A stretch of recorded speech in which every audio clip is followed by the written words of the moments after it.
Sa nakaraang chapter ay nailala naman natin ang mga bodyguard na magbabantay kay Denji at poprotekta sa kanya sa kung ano man ang mga posibleng mangyari. Ngayong chapter 56 ay may pamagat na Accursed and the First kung saan ang dalawa sa mga assassin na magtatangka sa buhay ni Denji ay kumikilos na. Pero again, bago ko simulan ng video, this is Mr. Diamond Anime, ang inyong Tagalog source ng Chainsaw Man. So without further ado, simulan na natin ang video.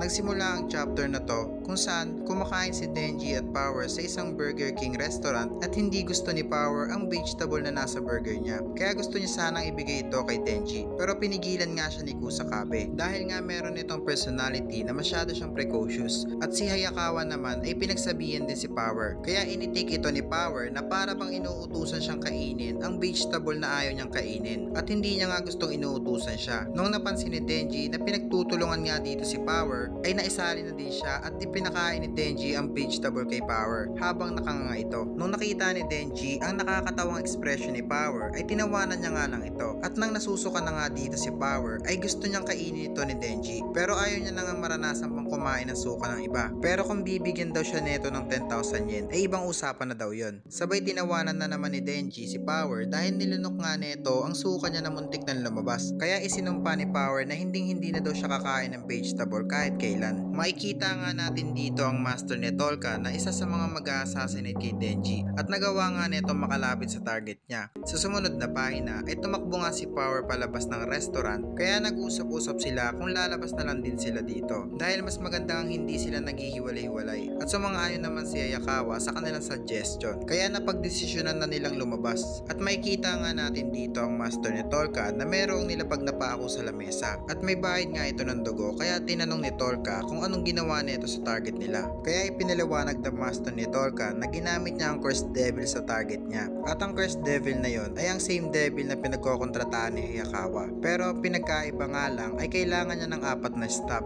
gamit ng pako at nagawa niya nang masaksak si Denji ng 3 beses nang hindi man lang neto napapansin. At ipagkakatiwala niya ang pang-4 na saksak kay Tolka. Kapag nagawa niya yon ay ipapakilala niya ito sa Cursed Devil na pinagkokontratahan niya. At nung kakagatin niya na sana ang burger na order niya ay bigla niya nga itong nabitawan dahil nga nawala na ang sensation o pakiramdam ng kanyang mga daliri dahil sa kontrata. At alam naman na siguro ng iba sa inyo kung gaano magiging kabigat ang kabayaran sa paggamit sa kakayahan ng Cursed Devil dahil si Hayakawa nga ay lifespan niya mismo ang nagiging kabayaran sa paggamit niya sa kakayahan ng Cursed Devil. Balik na nga sa istorya dahil gusto niya ang alamin kung pati ang panlasa niya sa pagkain ay nawala na din. At dito nga ay kaya niya pa ding enjoyin ang lasa ng pagkain na ikinaginhawa at kinatuwa naman ni Tolka. Sa sumunod na pahina ay makikita natin si Violence Devil na nagtatrabaho pa din as a devil hunter at ang usual na Covenant na takot pa din sa mga devil. Kaya pag natapos nilang i-report ang devil na napatay nila ay magpapahinga muna sila. Dito nga ay nagpapasalamat si Covenant dahil lagi siyang nililibre ni Violence sa mga ganitong bagay. Kaya sinabi na lang ni Violence na wag na itong mahiya sa kanya. At tinanong naman ni Covenant na para daw sa isang violence fiend ay hindi daw ganun ka-violent si Violence. At alam nga daw yun ni Violence. Kaya ipiniliwanag niya na meron pa daw siyang naka-intact na human brain sa katawan na ginagamit niya.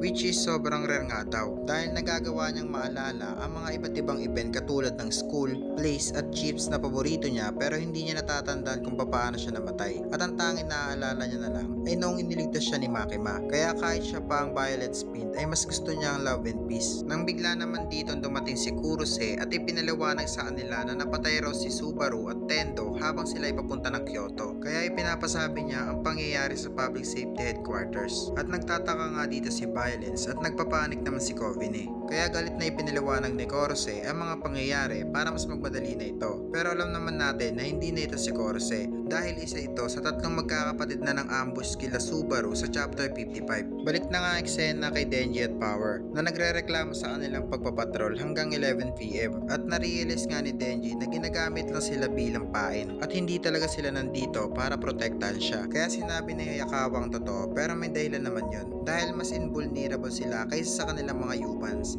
at para din naman daw yun kay Denji para mas mabilis sila makapunta sa Enoshima at dahil doon ay tinanggap na lang ni Denji ang ganun dahilan. Nakabaliktaran naman ni Power dahil hindi nga daw yun patas. Dahil silang dalawa ay makakatanggap ng reward sa trabaho nila at siya naman daw ay walang matatanggap sa paghihirap niya. Kaya tinanong ni Hayakawa kung anong klaseng reward ang gusto niya at sinabi naman ni Power na gusto niyang higupin ang dugo ng isang tao hanggang sa sila ay mamatay. At sumang-ayon naman dito si Hayakawa kaya inutusan niya si Denji na kapag natapos na ang kanilang trabaho ay hahayaan na itong higupin ang dugo niya hanggang sa siya ay mamatay. At pinagpawisan nga dito si Denji ng malamig na sobrang ikinatuwa naman ni Power. At dito na natatapos ang chapter 56.